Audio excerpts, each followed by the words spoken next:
Israeli Prime Minister Benjamin Netanyahu ginamit ang Biblia ukol sa pagpapahayag sa labanan o digmaan nito laban sa teroristang Hamas.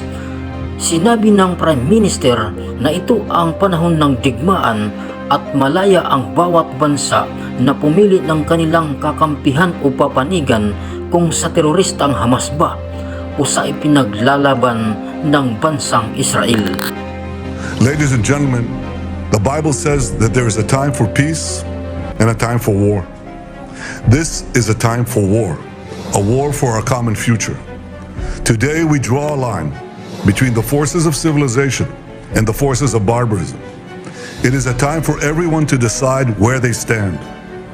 Israel will stand against the forces of barbarism until victory. I hope and pray that civilized nations everywhere will back this fight. Because Israel's fight is your fight. Because if Hamas and Iran's axis of evil win, you will be their next target. That's why Israel's victory will be your victory.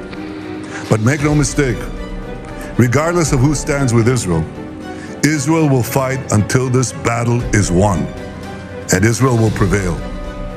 May God bless Israel. The horrors that Hamas perpetrated on October 7th remind us that we will not realize the promise of a better future unless we, the civilized world, are willing to fight the barbarians. Because the barbarians are willing to fight us. And their goal is clear. Shatter that promising future.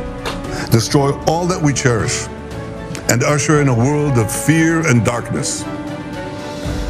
Ladies and gentlemen, this is a turning point for leaders and nations. It is time for all of us to decide if we are willing to fight for a future of hope and promise, or surrender to tyranny and terror. Now rest assured, Israel will fight. Since October 7th, Israel has been at war.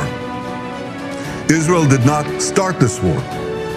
Israel did not want this war. But Israel will win this war. Hamas launched this war by perpetrating the worst savagery our people have seen since the Holocaust. Hamas murdered children in front of their parents, murdered parents in front of their children. They burned people alive. They raped women. They beheaded men. They tortured Holocaust survivors. They kidnapped babies.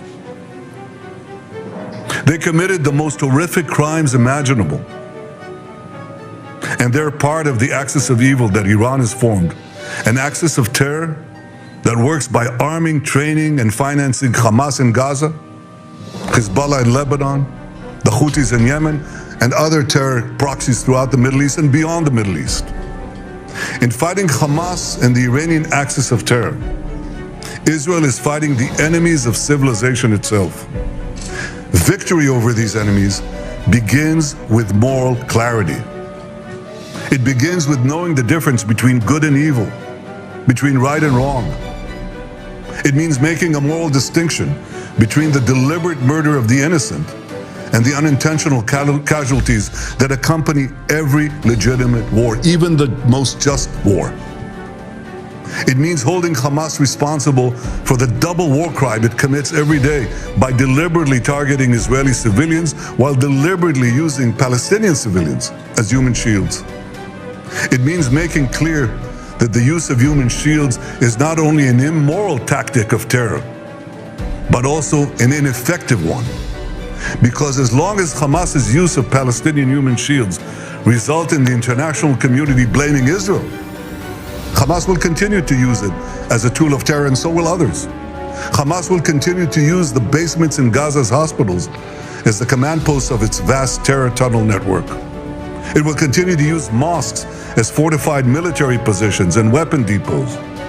It will continue to steal fuel and humanitarian assistance from UN facilities. While Israel is doing everything to get Palestinian civilians out of harm's way, Hamas is doing everything to keep Palestinian civilians in harm's way.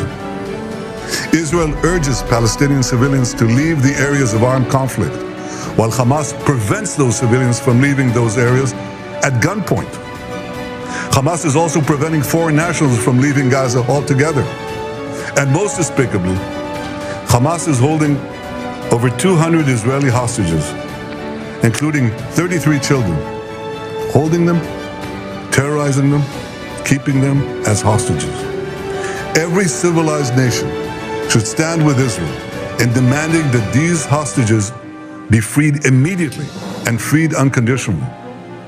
I want to make clear Israel's position regarding a ceasefire. Just as the United States would not agree to a ceasefire after the bombing of Pearl Harbor or after the terrorist attack of 9/11, Israel will not agree to a cessation of hostilities with Hamas after the horrific attacks of October 7th.